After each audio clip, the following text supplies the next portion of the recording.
Los mapas tienen el encanto de la tierra prometida, del paraíso o la infancia, cosas que se parecen bastante, la verdad, en cuanto que son lejanas e inalcanzables, lo que hace necesario que haya que imaginarlas, que haya que representarlas, o sea, darles forma, hay que dibujarlas en el mapa, que era precisamente lo que decía Oscar Wilde que había que hacer con las utopías. Hay que dibujarlas efectivamente con verosimilitud y con alegría, es decir, con algo de ciencia y también con algo de color, que es de lo que vamos a hablar hoy aquí, de los mapas en blanco y negro y también del rigor de la ciencia y también del color de los mapas, de su atractivo para seducir a generaciones de personas de todas las culturas. Los mapas gustan efectivamente, hay que negarlo, atrapan la mirada, a uno se les queda mirando como quien mira al mar o a una chimenea. En un repaso de la cartografía occidental entre 1700 y 1900, lo más socorrido sería acogernos a ese argumento tan propio del periodo como es el progreso, para detenernos en los logros, en las conquistas del ingenio humano, para explorar y medir el territorio y representarlo en el mapa. Veríamos los avances producidos tanto en los mapamundis como en las cartas nacionales, en todas esas ramas del saber cartográfico que reciben el nombre de hidrografía, astronomía náutica, geodesia, trigonometría esférica, en fin, esas otras disciplinas y técnicas para localizar los puntos sobre la Tierra y trasladarlos al mapa. Basta comprobar un mapamundi de finales del siglo XVII, como por ejemplo este de Nicolaas Visser. Visser pertenece a una saga de cartógrafos holandeses de finales del XVII, y este otro, firmado por Edward Stanford, un grabador e impresor de mapas londinense muy próspero, que trabajó para el Almirantazgo, la Agencia Cartográfica Británica y la Administración Colonial de la India. Bueno, el primero es un mapa orlado, esto es con viñetas alrededor que representan los 4 continentes. Fijémonos, por ejemplo, en la alegoría de Europa, arriba a la izquierda, ¿no?, tomada de este otro grabado famoso del siglo XVI, en el que se ve a Europa gobernando sobre el mundo, sentada sobre un globo y blandiendo un cetro. También tiene 2 galerías, arriba y abajo, dedicadas a los emperadores romanos, y 2 cenefas a izquierda y derecha dedicadas a ciudades, a vistas y tipos humanos de Europa, de Asia, África y sobre todo de América, ¿no?, que era el territorio de expansión colonial preferente en este momento. Es una proyección, este mapa que ven ustedes es una proyección Mercator, que como ustedes saben es un tipo de proyección conforme y equidistante, pero no equivalente. Esto es, que respeta los ángulos y las distancias, pero no las proporciones del territorio, y que sobredimensiona el hemisferio norte respecto al sur, y por eso en los mapamundis que pueblan los telediarios, Groenlandia aparece pues mucho mayor que Australia, cuando en realidad Australia es mucho mayor que Groenlandia. Bueno, en este Australia la verdad es que ni aparece, lógicamente, puesto que los europeos tocaron Australia a finales del siglo XVIII. También vemos otros detalles en este mapa que reflejan algunos mitos cartográficos. El estrecho de Anian, en el extremo del occidente occidental americano, un indicio del paso del noroeste, el canal que supuestamente comunicaba el Atlántico y el Pacífico en los confines septentrionales del Nuevo Mundo, o un gran continente austral, vemos abajo, más allá de la Tierra de Fuego, una Terra Australis o Tierra Magallánica incógnita. Sin embargo, el otro, el de 1900, el de Stanford, desvela ya los perfiles que antes parecían confusos. Han desaparecido el paso del noroeste y la Terra Australis. América septentrional y el Océano Pacífico han dejado de ser grandes vacíos. En su interior se dibujan ahora sus ríos y archipiélagos con bastante detalle. También han desaparecido las viñetas que rodeaban el de Visser, las representaciones alegóricas de los 4 continentes, los tipos humanos y las vistas de las ciudades. Y también ha desaparecido la cartela que rendía homenaje a Colón y Vespucio, los descubridores de América. Mantiene la proyección Mercator, pero se ha desprendido ya de elementos figurativos y pictóricos. De hecho, solemos ver los mapas antiguos más pictóricos y artísticos que los más cercanos en el tiempo. Aplicando la perspectiva del progreso, como en otros muchos episodios de la historia de la ciencia, tendemos a valorar los productos culturales del pasado en función de su semejanza o su proximidad con los nuestros. Es decir, los mapas antiguos nos parecen, pues eso, más primitivos, más infantiles, si se quiere, como los no occidentales, menos rigurosos, poblados de mitos y leyendas, no sometidos del todo al imperio de los teodolitos y los sextantes.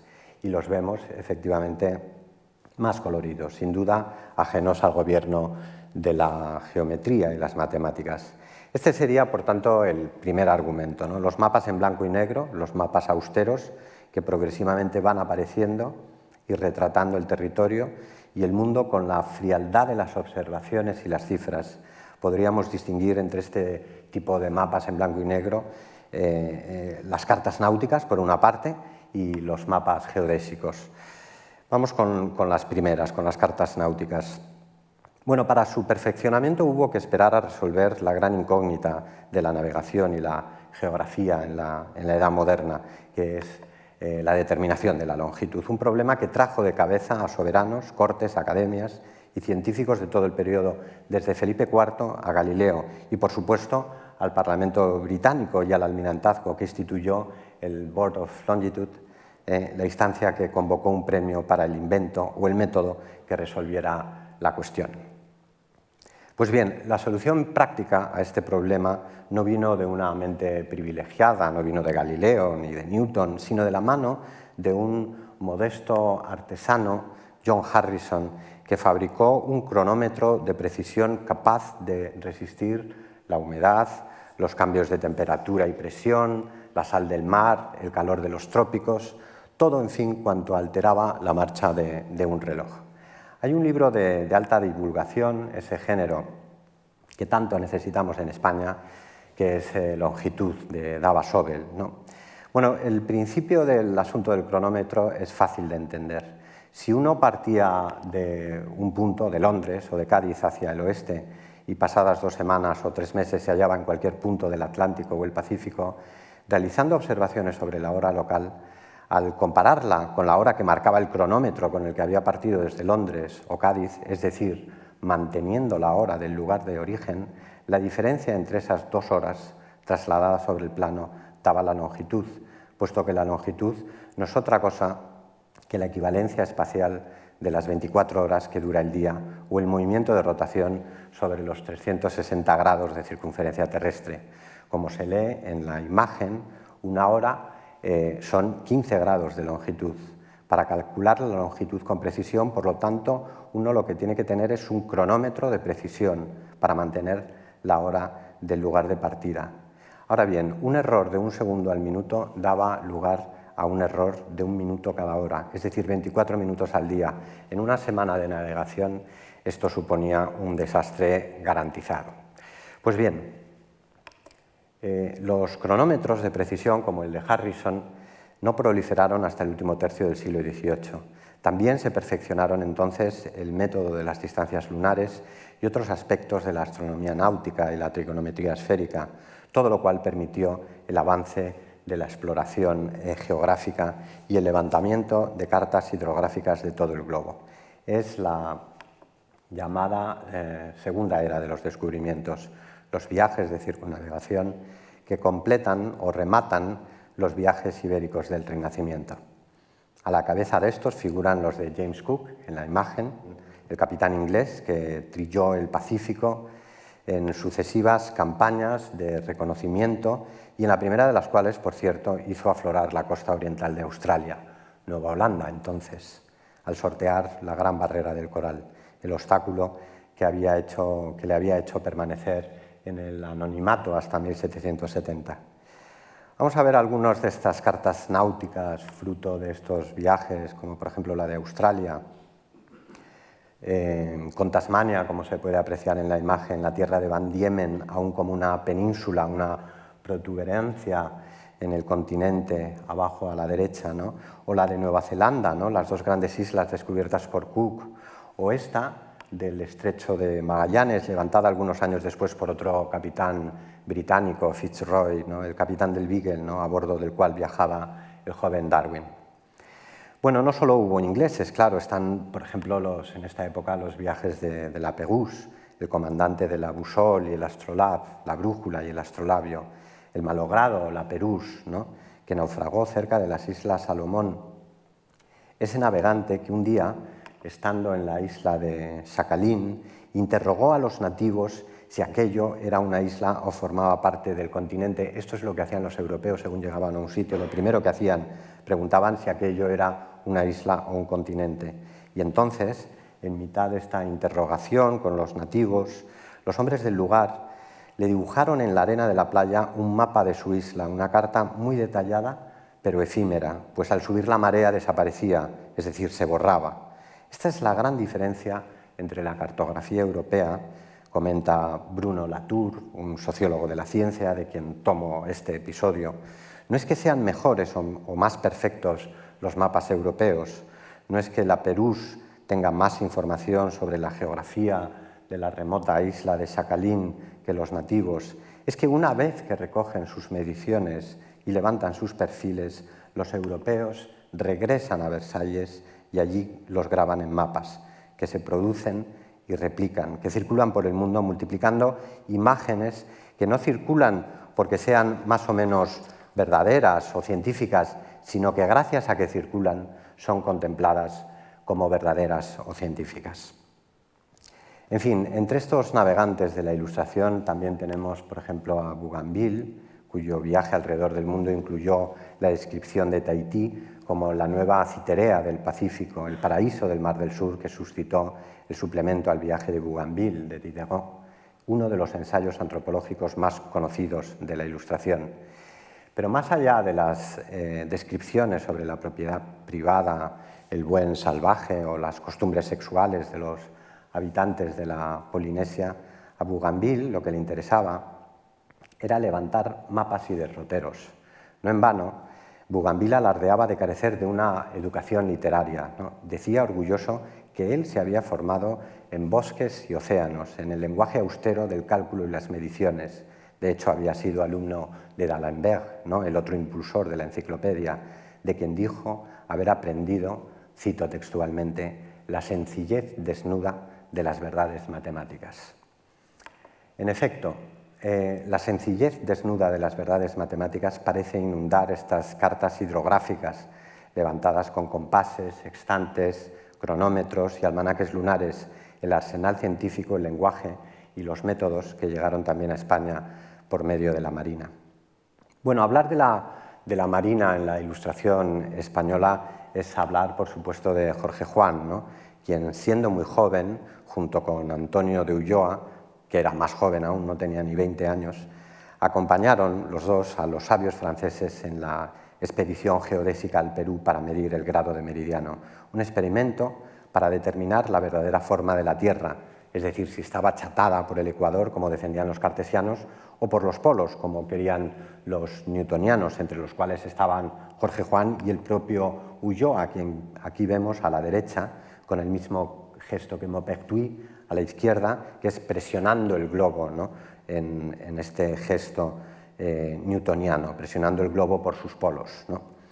Bueno, no fue nada fácil en absoluto realizar operaciones geodésicas en la cordillera andina, ¿no?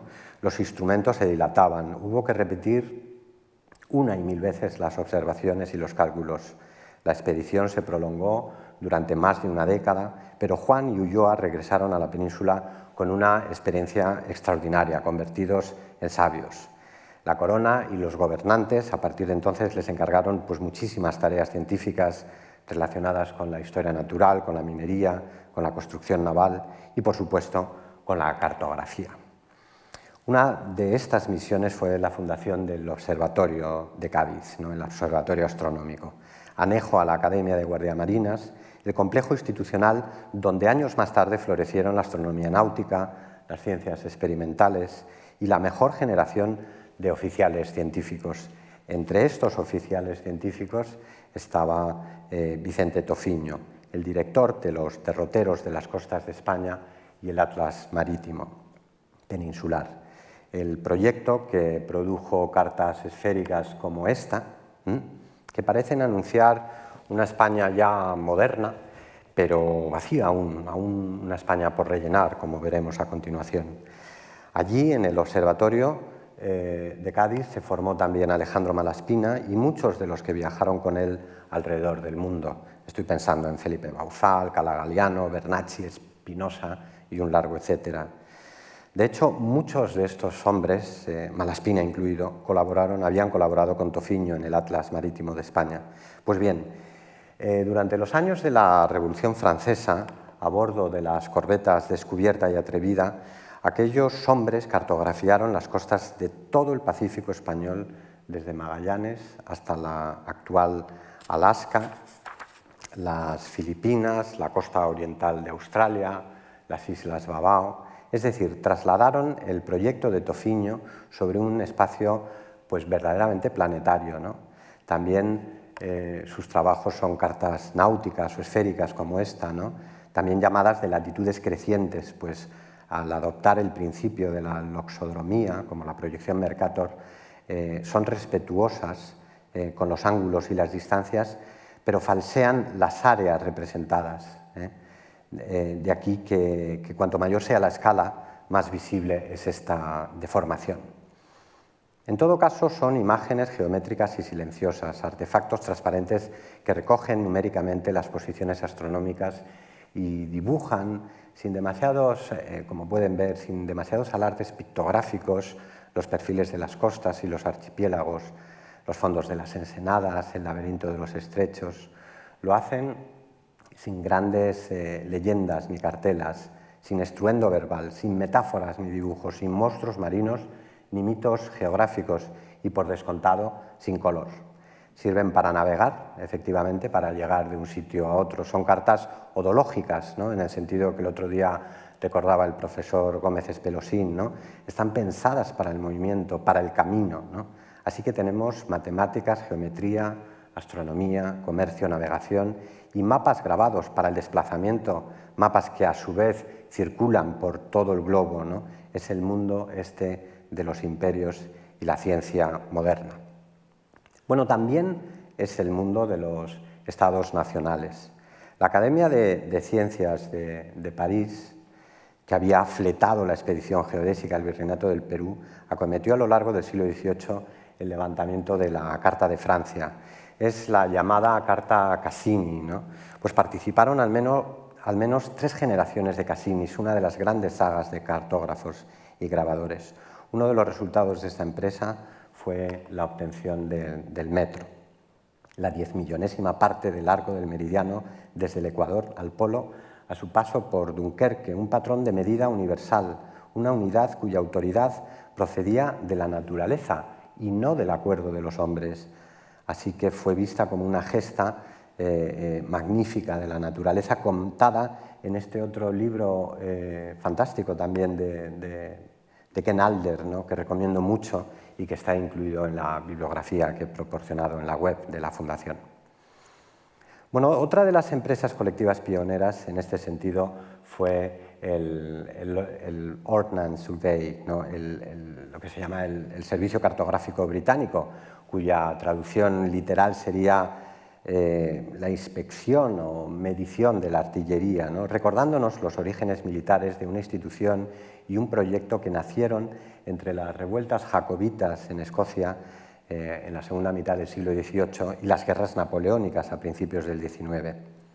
Bueno, el Ordnance Survey produjo la triangulación básica de las islas británicas durante la primera mitad del siglo XIX, que es el origen, a su vez, de los mapas topográficos de escala de 1 pulgada por milla, lo que llaman los ingleses el 1 inch to the mile, map, ¿no? Que se siguen imprimiendo, ¿no? Es el mapa de las distintas regiones desde el condado de Kent hasta las Highlands. Sin embargo, uno de los logros más espectaculares de la geodesia británica tuvo lugar muy lejos de allí, en la India, ¿no? Donde entre 1802 y 1866 se desplegó la mayor triangulación jamás emprendida y que incluía la cordillera del Himalaya. Al igual que la ciencia española se proyectó sobre América, la inglesa lo hizo en el subcontinente indio. Sin embargo, habría que rebajar el tono eurocéntrico de estas empresas. Cientos de criollos y nativos, miles de hombres y mujeres nacidos en América y la India, participaron en todo tipo de actividades científicas y en concreto en las operaciones cartográficas.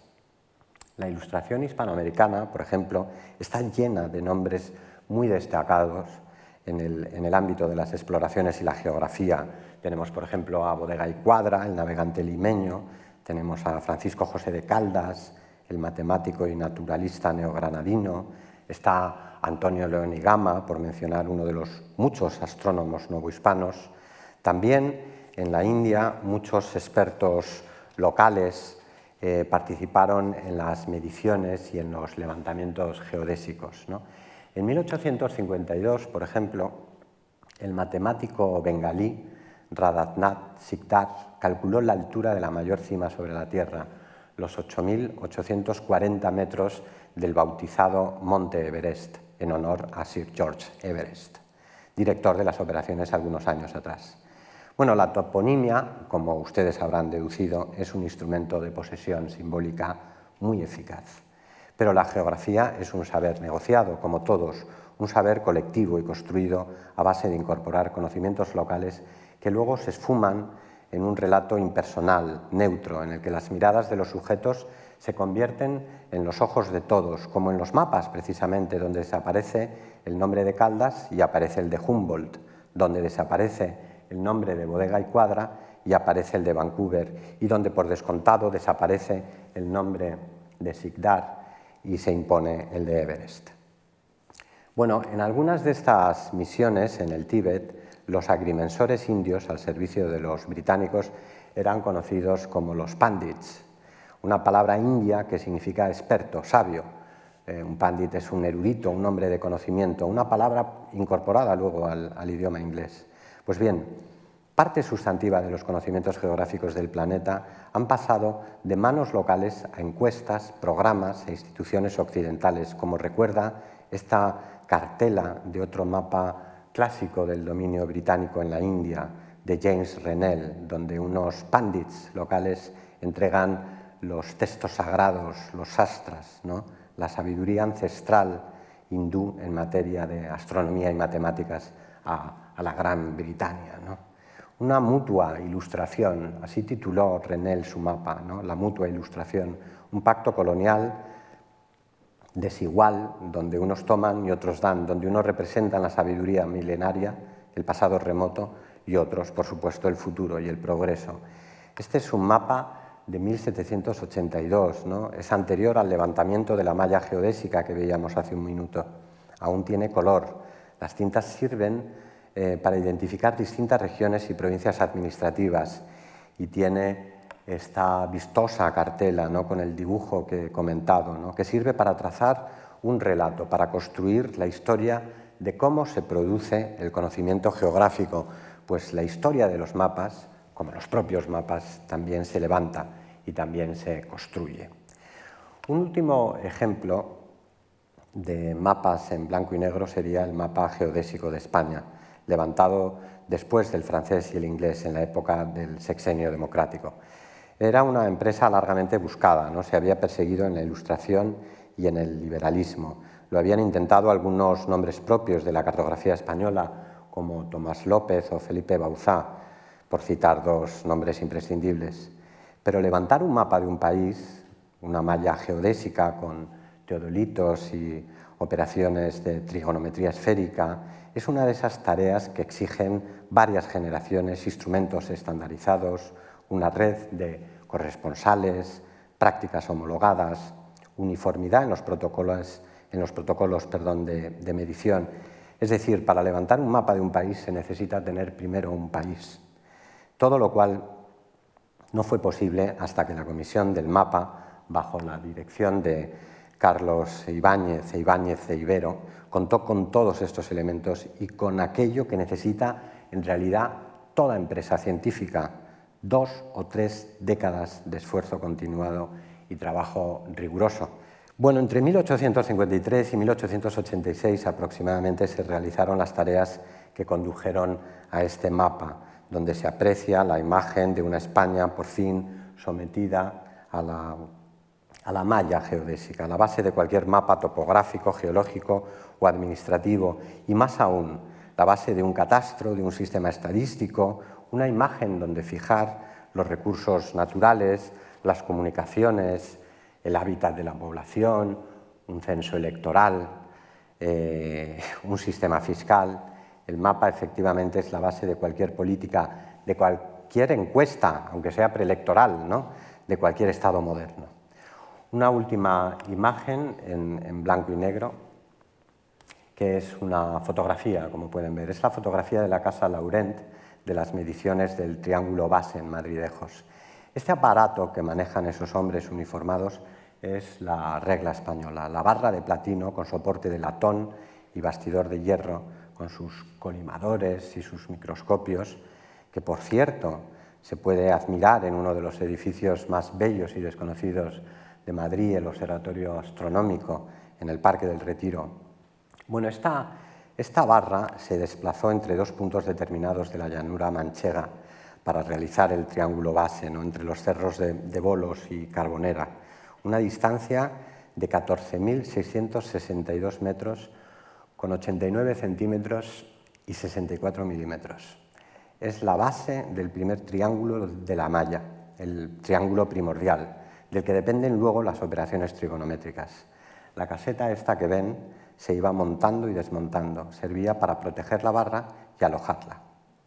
Cualquier subida o bajada brusca de temperatura podía afectar las mediciones.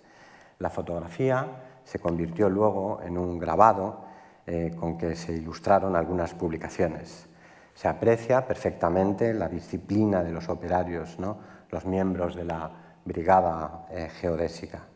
La imagen esta tiene un carácter claramente didáctico. Se muestra un repertorio de operaciones y maniobras que deben realizarse de manera coordinada.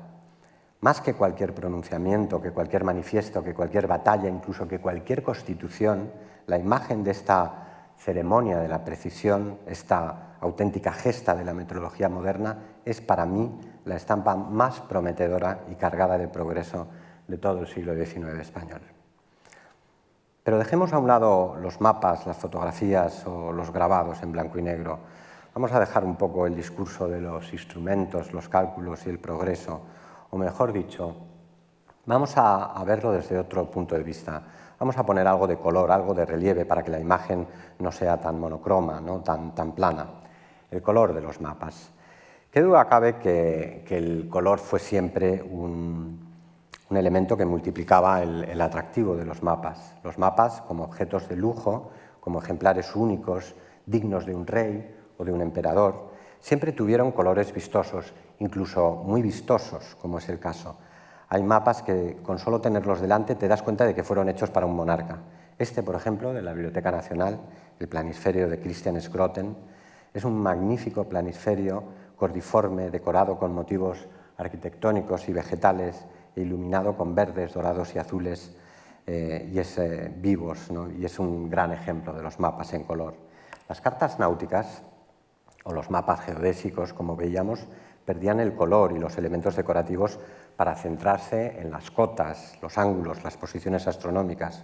Como ocurre también en otras disciplinas, los elementos artísticos desaparecían paulatinamente. Tenemos, por ejemplo, el caso de otras disciplinas como la botánica lineana, ¿no?, sería un buen ejemplo, en cuyas ilustraciones pues priman la morfología de las flores, el número de los pistilos, el dibujo del cáliz en detrimento del color. El color era prescindible para la nomenclatura lineana. Desapareció entonces el color en los mapas, los elementos decorativos o los elementos figurativos en aras de todo esto que podemos llamar como una avanzada de progreso. Bueno, esta sería la pregunta. La respuesta es en absoluto. Bajo la égida de las luces y la filosofía del progreso, tanto durante la Ilustración como en la época de la Revolución Industrial y los imperios coloniales, es decir, entre 1700 y 1900, vemos cómo el color adquirió nuevos roles o sumó a sus antiguos roles otros nuevos. Lo mismo le ocurrió a los aspectos figurativos o pictóricos. Todo mapa, en realidad, predica un evangelio social. Ningún mapa es enteramente neutro ni completamente natural. De hecho, no hay nada más artificial que la ilusión de la transparencia y la retórica esta de la objetividad. Hay mapas donde este evangelio es más visible, donde el color es mucho más aparatoso. Algunos incluso suenan, algunos no solo tienen color, sino que parecen entonar un himno.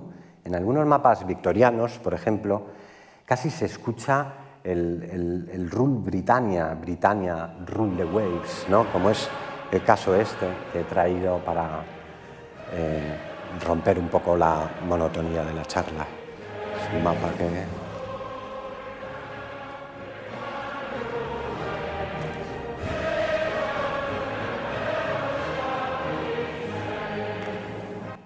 Bueno, bromas aparte, la Europa esta que blandía el cetro, que veíamos en la primera parte de la charla, que blandía el cetro y que estaba sentada sobre el globo, ahora se ha convertido en Britannia, que alza el tridente de Neptuno, ¿no? Está situada tanto Britannia como la propia figura de la Gran Bretaña en el centro geométrico, sobre el meridiano de Greenwich, que tan solo 2 años atrás, en 1884, el mapa es del 86, había sido reconocido como el meridiano cero universal en la conferencia de Washington. Ahora, ante Britannia, se postran los pueblos del mundo en una orla que desborda diseño modernista y orientalismo, ¿no? Arriba, 3 filacterias. Las filacterias son esos paños o banderas que incluyen leyendas, recogen las 3 promesas de la Commonwealth: libertad, fraternidad, federación. Efectivamente, ni el color ni la música abandonaron a los mapas en la edad de las grandes conquistas de la metrología y la geodesia. Es cierto que desde finales del siglo XVIII asistimos a una especie de escisión entre la ciencia y la estética, entre la mecanización del mundo, por una parte, y la contemplación del paisaje. Un tema que abordó Kant de varias formas y también los creadores de la geografía moderna, Carl Ritter, y el propio Humboldt en la imagen, el autor de ese monumento de la geografía que es el cosmos, del que se habló el otro día, o de este pequeño éxito a la derecha para todos los públicos llamado Cuadros de la naturaleza. Bueno, Cuadros de la naturaleza es un buen ejemplo, ¿no? Pese a su nombre, es un libro sin apenas imágenes ni mapas, aunque incluye descripciones pictóricas y poéticas de los bosques tropicales, de los llanos de Venezuela, de las cumbres andinas, escenas animadas que desprenden color y que recogen todo ese caudal de miradas y sentimiento que dejaban fuera los mapas de geografía física, incluidos en otros de sus trabajos, como este mapa de Nueva España, ¿no?, del ensayo político del Reino de Nueva España. Humboldt, que fue, sin la menor duda, un campeón de las observaciones sistemáticas y las mediciones, un hombre obsesionado con la acumulación de los datos, no renunció a pintar el mundo. El otro día habló Sandra Sáez López aquí de los mapas medievales como pinturas del mundo. También algunos mapas no occidentales reciben este calificativo precisamente, ¿no?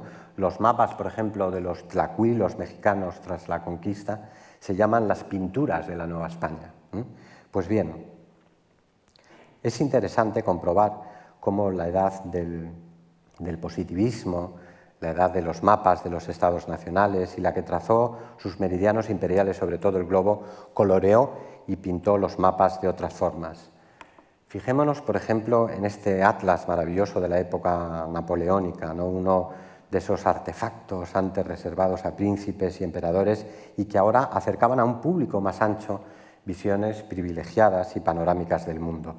El color sirve aquí para distinguir, como pueden ver, los 5 continentes, que es, por cierto, una concepción metageográfica que se impuso precisamente entonces, ¿no? Por esta orla desfilan ahora las especies naturales junto a determinados monumentos, como pueden ver, las pirámides de Egipto, la Catedral de Notre Dame, Versalles, y también algunos fenómenos meteorológicos o paisajes naturales característicos, los volcanes, las cataratas, el arco iris, la aurora boreal.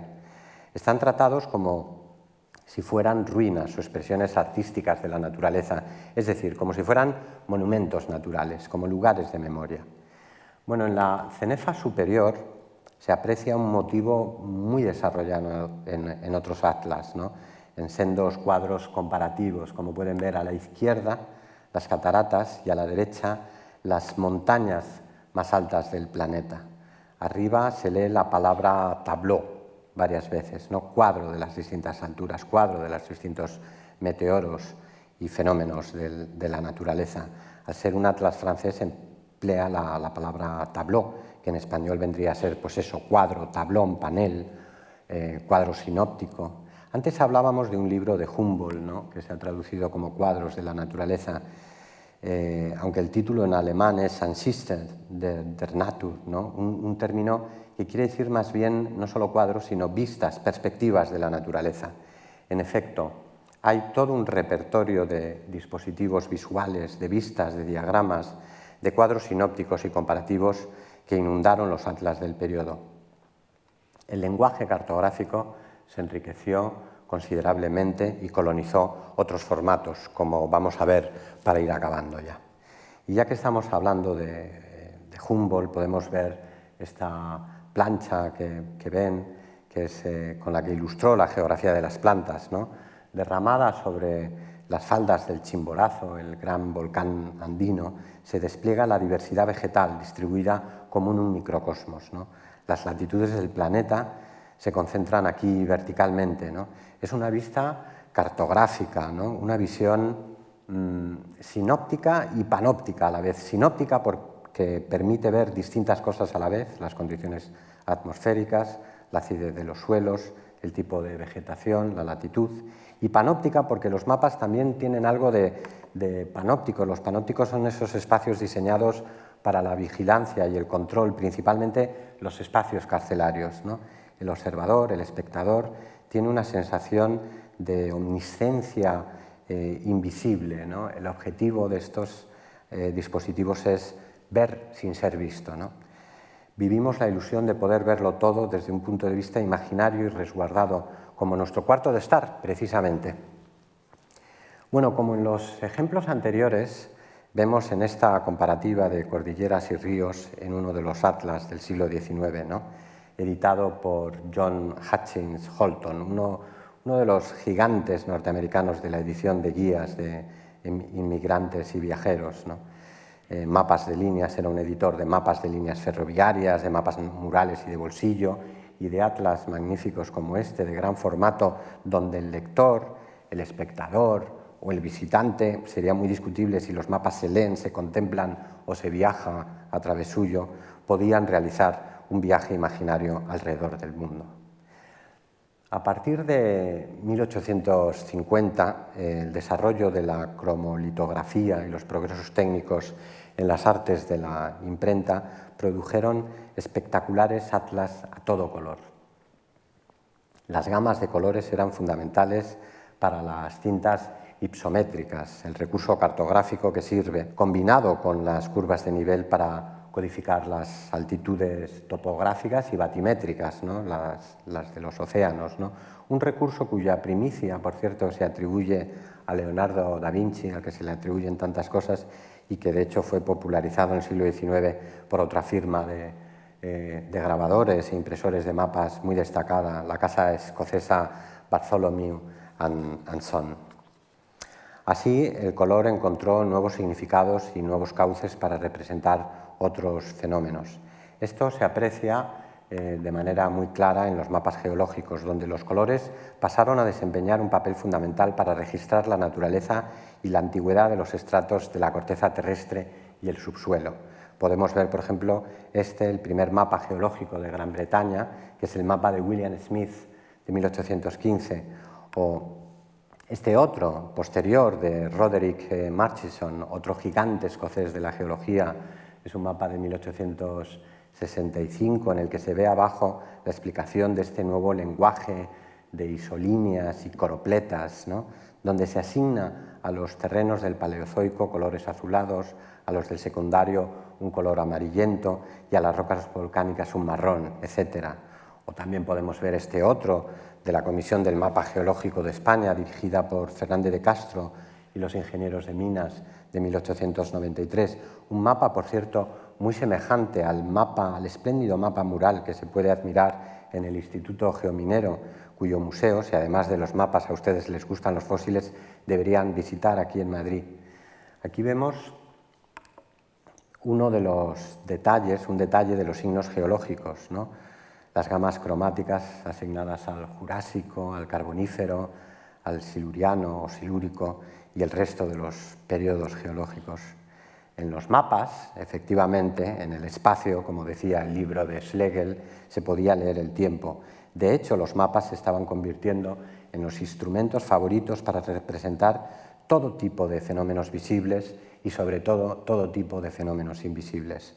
El triunfo de la cartografía como lenguaje científico y divulgativo es evidente e imparable desde entonces.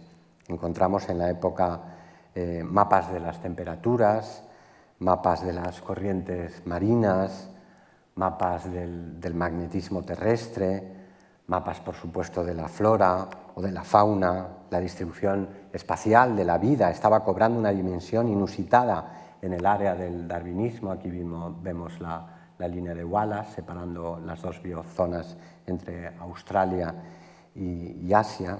Efectivamente, en el espacio se podía leer el tiempo y, consecuentemente, en los mapas también. Bueno, voy a ir concluyendo ya con dos mapas especialmente vistosos que resumen un poco mi argumento. Por un lado, tenemos esta carta sincronológica de Historia Universal, publicada en México en 1884, un rollo de 7 metros que comprende un relato de la historia universal desde Adán y Eva hasta el siglo XIX, ¿no? Bueno, Sandra Sáez López y yo la incluimos en la exposición de la Biblioteca Nacional de hace unos años, Cartografías de lo Desconocido, como pueden ver, y cuyo catálogo he incluido en la bibliografía, ¿no? Les voy a poner algunos fragmentos para que se hagan ustedes idea de qué artefacto se trata, ¿no? Este sería el primer 1,5 metros, este sería el primer metro. Un detalle, Caín, Abel, Adán, la historia bíblica, la Torre de Babel.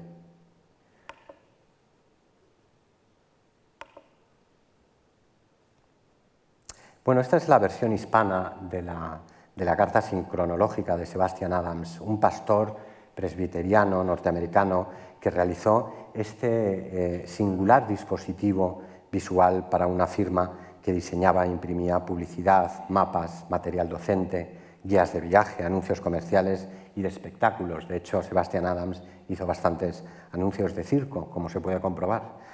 Son más de 7 metros que que narran la historia universal desde Adán y Eva, como decía, hasta finales del siglo XIX.